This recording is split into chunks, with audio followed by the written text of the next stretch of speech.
Popcorn हुआ महंगा, आम आदमी की जेब पे पड़ा बर्डन। वेट वेट वेट, मैं कोई न्यूज़ चैनल का रिपोर्टर नहीं हूँ, मैं भी आप ही की तरह एक कॉमन मैन हूँ। 1 जुलाई 2017 को जब जीएसटी लागू हुआ था, तब हमारा माननीय प्रधानमंत्री जी ने कहा था, आप सुन सकते हैं, कि कानून भले कहता हो कि गुड्स एंड सर्विस टैक्स, लेकिन हकीकत में ये गुड एंड सिंपल टैक्स है।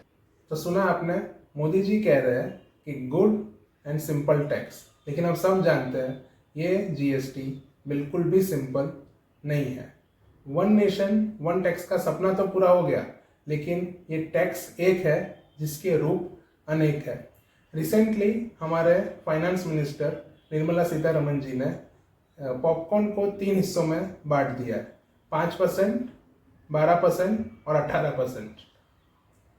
लोग इस बात से बहुत नाखुश है। लोगों का कहना यह है कि जीएसटी में कॉम्प्लेक्सिटी बहुत बढ़ा दी गई है।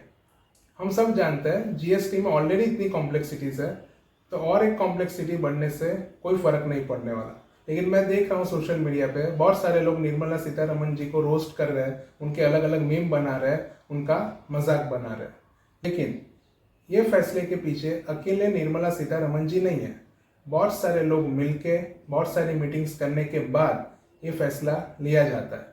जो भी टैक्स कलेक्शन हो रहा है वो सारा पैसा निर्मला जी की तिजोरी में नहीं जा रहा है, ये सारा पैसा जा रहा है गवर्नमेंट ऑफ इंडिया के पास। 1 जून 2024 को गवर्नमेंट ने खुद एक रिपोर्ट वेबसाइट पे अपलोड की है, जिसमें साफ साफ लिखा हुआ है कि जीएसटी का रेवेन्यू ईयर ऑन ईयर 10% के हिसाब से बढ़ता जा रहा है। उस वेबसाइट की लिंक मैंने डिस्क्रिप्शन बॉक्स में दी है, तो आप खुद जाके चेक कर सकते हैं। तो हमारा सवाल ये नहीं होना चाहिए कि आपने इतनी कॉम्प्लेक्सिटी क्यों बढ़ा के रखी है। हमारा सवाल ये होना चाहिए कि इतना टैक्स कलेक्शन जब आपके पास आ रहा है, तो इस टैक्स कलेक्शन को आप आम लोगों तक कैसे पहुंचाओगे। हर सिटीजन की एक बेसिक नीड होती है, एजुकेशन और हेल्थ। अगर इतना टैक्स कलेक्शन करने के बाद एक बेसिक रिक्वायरमेंट हेल्थ और एजुकेशन अगर आप फुलफिल कर सकते हैं, तो हमें टैक्स देने में कोई ऐतराज नहीं है। लेकिन हम सब जानते हैं हमारे गवर्नमेंट हॉस्पिटल्स और गवर्नमेंट स्कूल्स की हालत क्या है। टैक्स देने के बाद भी अगर फैसिलिटीज इसी तरह से मिलने वाली है, तो हमें टैक्स देने में ऐतराज जरूर से होगा। अगर आप बाकी कंट्रीज की बात करेंगे, खास करके यूएसए की, तो उसमें भी टैक्स रेट्स काफ़ी हाई है, लेकिन वहाँ पे मेडिकल और हेल्थ की जो फैसिलिटीज प्रोवाइड की जाती है, और उसी तरह से उसी फैसिलिटी को अगर इंडिया में प्रोवाइड करना शुरू कर दिया जाए, तो किसी भी सिटीजन को टैक्स देने में कोई प्रॉब्लम नहीं होगी।